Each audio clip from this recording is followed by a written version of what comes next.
بریانی ہے اور دیگیں ہیں اور سب کچھ ہے۔ بہرحال یہ آج ایک میڈیا کو مکمل طور پہ کنٹرول کیا جا رہا ہے۔ میڈیا سے کہا جا رہا ہے کہ جناب آپ نے کوئی ایسی غلط رپورٹنگ نہیں کرنی، اور غلط رپورٹنگ سے مراد ہے ان کے حوالے سے غلط رپورٹنگ نہیں کرنی، یعنی حقائق آپ نے نہیں دکھانے۔ 19-20 ہو جائے تو کوئی حرج نہیں ہے، بلکہ 18-20 کا بھی صرف نظر کرنا ہے، 10-20 کا بھی صرف نظر کرنا ہے، بالکل آپ نے ادھر جانا ہی نہیں ہے۔ تو اس لیے یہ سب کچھ ہو رہا ہے، چارٹرڈ طیارے کے ذریعے آ رہے ہیں اور گئے تھے قطری طیارے پہ، آ رہے ہیں چارٹرڈ طیارے پہ، تو اس سے آپ اندازہ کر سکتے ہیں۔ کچھ ملاقاتیں دبئی میں ان کی ہوئی ہیں، اور دبئی میں، لیکن میں ایک بات بتا دوں کہ دبئی کی اعلیٰ ترین قیادت بلکہ سیکنڈ ٹیئر سے بھی ان کی ملاقات نہیں ہو سکی، اور اسی طریقے سے سعودی عرب میں بھی ان کی جن سے ملاقات کرنے گئے تھے ان سے ملاقات نہیں ہو سکی۔ وہ آلریڈی ساری کی ساری لیڈرشپ انگیج تھی اپنے نمبر 1 فلسطین کا معاملہ، غزہ کا معاملہ جو کشیدگی چل رہی ہے اس میں، اور اس کے بعد پھر آسیان ایک انٹرنیشنل کانفرنس، انٹرنیشنل کٹ تھا سعودی عرب ریاض میں، وہاں پہ وہ سب بزی تھے، تو ان کو ٹائم نہیں مل سکا، یہ آپ نوٹ فرما لیں۔ کیونکہ اس وقت یہ بہت زیادہ بیانیہ بنانے کی کوشش کی جا رہی ہے کہ میاں صاحب کو اس وقت دنیا بھر کی جو لیڈرشپ ہے ان سب کی سپورٹ حاصل ہے۔ بہرحال آنے والے دنوں میں پتہ چل جائے گا کہ اس میں کتنی صداقت ہے اور کتنی نہیں ہے۔ معاملات یہ جو ایک تو اسکرپٹ ہے جو ہمیں نظر آ رہا ہے، ایک اسکرپٹ ہوتا ہے جو کہ ہڈن ہوتا ہے، وہ شاید جو دونوں فریقین ہیں جو آپس میں طے کر رہے ہوتے ہیں ان کو بھی نہیں علم ہوتا، کیونکہ دونوں کے پاس الگ الگ اسکرپٹ ہوتا ہے، اور اس کے بعد پھر پتہ چلتا ہے جب بعد میں یہ ساری چیزیں کھلتی ہیں۔ دوسری جانب پاکستان تحریک انصاف، عمران خان صاحب نے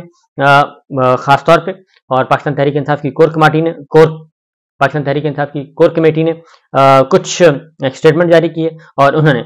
سپریم کورٹ آف پاکستان کی طرف سے جو فوجی عدالتوں کے ٹرائل کی سماعت مقرر کی گئی ہے اس کا خیر مقدم کیا ہے، اور 90 روز کے اندر الیکشن کروانے کا معاملہ اس کا بھی خیر مقدم کیا ہے۔ اور تحریک انصاف نے یہ کہا ہے کہ سول آبادی کے فوجی عدالتوں میں ٹرائلز کی دنیا میں کسی مہذب جمہوری معاشرے میں کوئی گنجائش نہ ہمارا دستور اس کی اجازت دیتا ہے اور نہ ہی اس کی آئین میں گنجائش ہے، اور اس لیے بدقسمتی سے دستور سے سنگین انحراف کی راہ پر گامزن ریاستی مشینری، آئین اٹارنی جنرل کی یقین دہانی اور سپریم کورٹ کی واضح ہدایات سے کھلے انحراف بضد رہتے ہوئے شہریوں کے خلاف فوجی عدالتوں میں کارروائی آگے بڑھا رہی ہے۔ ہمیں توقع ہے کہ جسٹس اعجاز الحسن کی سربراہی میں اس معاملے میں سماعت کے لیے قائم فل بینچ فوری طور پر اس کا نوٹس لے گا اور ریاست کو دستور اور قانون سے تجاوز سے روکا جائے گا۔ امید ہے سپریم کورٹ اس معاملے پر دستور کی منشا کے مطابق پہلے سے پڑھ کر واضح کرے گی، اور اس بارے میں اٹھائے جانے والے انتظامی لیجسلیٹو اقدامات قلعدم قرار دے کر منصفانہ سماعت کے دستوری حق کو پھر سے زندہ کرے گی۔ یہ پاکستان تحریک انصاف کے ترجمان نے اسٹیٹمنٹ جاری کیا 90 روز کے اندر انتخابات کا معاملہ بھی، کیونکہ منڈے سے یہ سلسلہ شروع ہو رہا ہے، اور آج چیزیں کچھ کلیئر ہو جائیں گی، اور نواز شریف صاحب کی آمد، اور اس کے بعد جہاں تک جلسہ گاہ کا معاملہ ہے وہاں پہ مکمل طور پہ سرکاری سرپرستی، حکومتی مشینری، اب تو ساری چیزیں کھل کر سامنے آ گئی ہیں کہ کس طریقے سے سادہ کپڑوں میں سرکاری ملازمین کو کہا گیا ہے، اور کہ جناب آپ نے سادہ کپڑوں میں پہنچنا ہے، اور منیمم تعداد جو ہے وہ تقریباً 10,000 کا ہے ان کا، 10,000 سرکاری ملازمین کو کہا گیا کہ آپ نے ہر صورت میں پہنچنا ہے، اور یہ وہاں پہ حاضری اور بلکہ پہنچنا شروع ہو گئے ہیں، کیونکہ ویکینڈ اس لیے رکھا گیا تھا کہ جمعہ لاسٹ ورکنگ ڈے ہوتا ہے، کل سے نکلنا شروع ہو گئے تھے لوگ، اور آج ہفتہ اور اتوار تک وہاں پہ رہیں گے اور معاملات طے کرنے کی کوشش کی جائے گی۔ ہفتے کو آج ہوگا تو اتوار اگلے دن بھی چھٹی ہے، تو وہاں پہ کچھ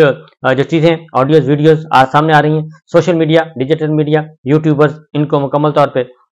کیا گیا ہے جی ایک سائڈ پہ، انہوں نے کہا کہ ایسی کوئی رپورٹنگ نہیں کرنی، بلکہ میڈیا محدود کوریج کرے گا، جہاں پہ ان کو اجازت ہے، جہاں پہ ان کی جگہ مخصوص ہے صرف وہیں کرے گا۔ لیکن پھر بھی ظاہر ہے اتنا بڑا مینار پاکستان ہے، کسی کو کیا پتا کہ یہ یوٹیوبر ہے یا پھر یہ جھنڈا اٹھائے مسلم لیگ نواز کا ہے، کیونکہ لوگ مسلم لیگ نواز کا جھنڈا اٹھائے ہیں، اور پاکستان تحریک انصاف کے لوگ جو ہیں وہ بھی اندر جا چکے ہیں، اور وہ بھی اندر موجود ہیں، وہ بھی اپنا مزہ لیتے ہیں۔ یہ سلسلہ چل رہا ہے، لیکن ساتھ ساتھ ایک بات بتا دوں کہ بجلی کے صارفین کے لیے، یعنی کہ پاکستان کے عوام کے لیے ایک اور مہنگائی کا جو ہے بہت بڑا طوفان آنے والا ہے، اور وہ 8 ارب 37 کروڑ روپے کا اضافی بوجھ جو ہے وہ بجلی کے صارفین پہ ڈالا جائے گا، اور بجلی کے صارفین اس معاملے میں تیار رہیں۔ اور دوسری جانب بھارت شدید ترین مشکلات کا شکار ہے، اور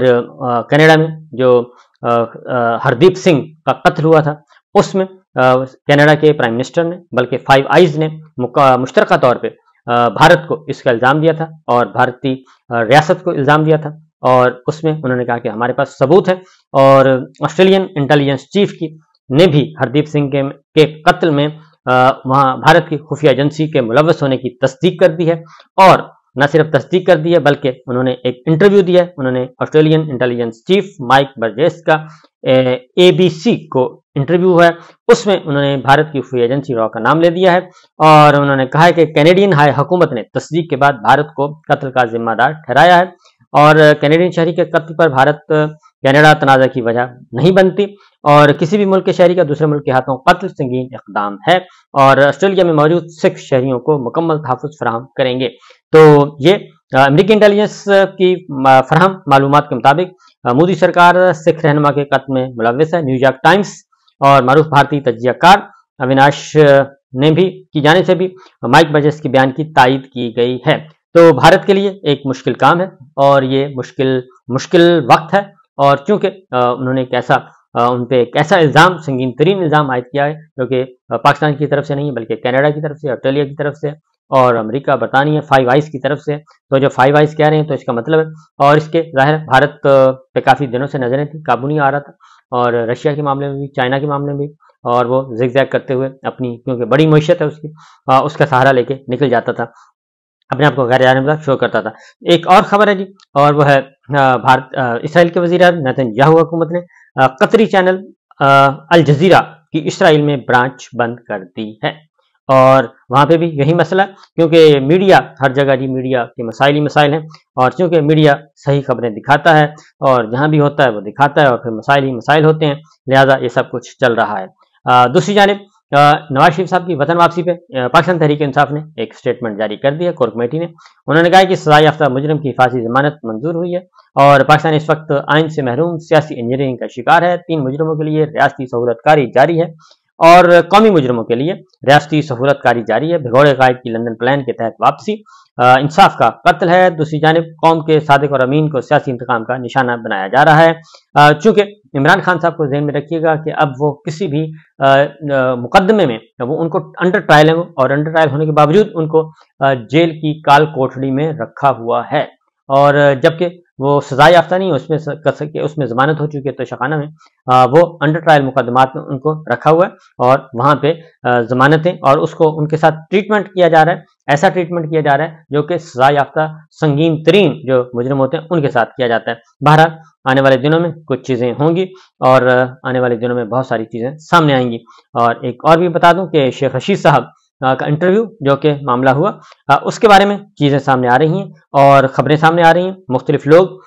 اس بارے میں سوشل میڈیا پہ اپنے خیالات کا اظہار کر رہے ہیں، کیونکہ ایک ٹویٹ ہے، کچھ لوگ شیخ رشید کو گھسیٹتے ہوئے سما لائے، ان کا گریبان پھٹا ہوا تھا، پسینے سے شرابور تھے، آنکھوں میں آنسو تھے، ایک شخص نے ان کا کالر پیچھے سے پکڑا ہوا تھا، خان کے خلاف اسکرپٹ پڑھنے کا کہا گیا، انہوں نے انکار کیا، تو رد عمل میں ایک شخص نے ان کے چہرے پر زناٹے دار تھپڑ مارا۔ اور یوٹیوبر اسد طور جو ہیں ہمارے دوست ہیں جی، اسد طور نے شیخ رشید صاحب کے بارے میں یہ انکشاف کیا ہے، اور اس پر کہتے ہیں کہ جی ہم افسوس کر سکتے ہیں، کیونکہ شیخ رشید تحریک انصاف کے نہ ہی ممبر تھے اور نہ ہی اتحادی، اس لیے ہمیں اس کے جانے سے فرق نہیں پڑتا، لیکن دکھ ہوتا ہے کہ بغض عمران میں روحانی لوگ اس قدر گھٹیا حرکتیں کیوں کر رہے ہیں۔ اور دوسری جانب ایک اور ٹویٹ ہے، اس میں انہوں نے کہا ہے کہ جی نہ اس ملک میں شیخ رشید ٹائپ سیاست چل سکتی ہے، اور نہ ہی شیخ رشید ٹائپ صحافت۔ شیخ رشید کی سیاست تو چپیڑیں پڑ چکی ہیں، اب شیخ رشید ٹائپ صحافت کو چپیڑیں پڑنے کا وقت ہوا چاہتا ہے۔ جن کے کہنے پر گالیاں بکی جاتی ہیں، ان کے کہنے پر نہ رکو تو پھر وہ چپیڑیں بھی مارتے ہیں۔ یہ چیزیں اس وقت چل رہی ہیں، زیر گردش ہیں، سوشل میڈیا پہ اپنی اپنی رائے کا اظہار کیا جا رہا ہے، لیکن میں سمجھتا ہوں کہ